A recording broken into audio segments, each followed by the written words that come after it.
Isang research assistant sa prestihiyosong laboratorio ang nakatuklas ng nakakagulat na sikreto. Ang kanyang mga boss ay nagsisinungaling tungkol sa clinical trials ng bagong gamot para sa arthritis.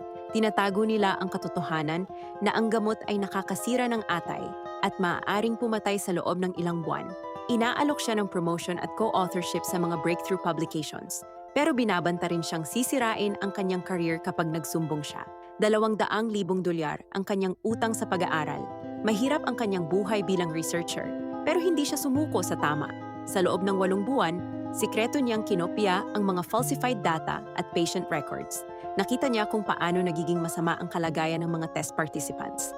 Ang kanyang ebidensya ay nakapigil sa dangerous drug na maabot ang merkado kung saan ito ay maiprescribe sa milyon-milyong tao. Ang expose ay nagresulta sa criminal prosecutions ng senior researchers. Siya naman ay na-appoint bilang Research Integrity Officer, nagsisiguro ng ethical clinical trials.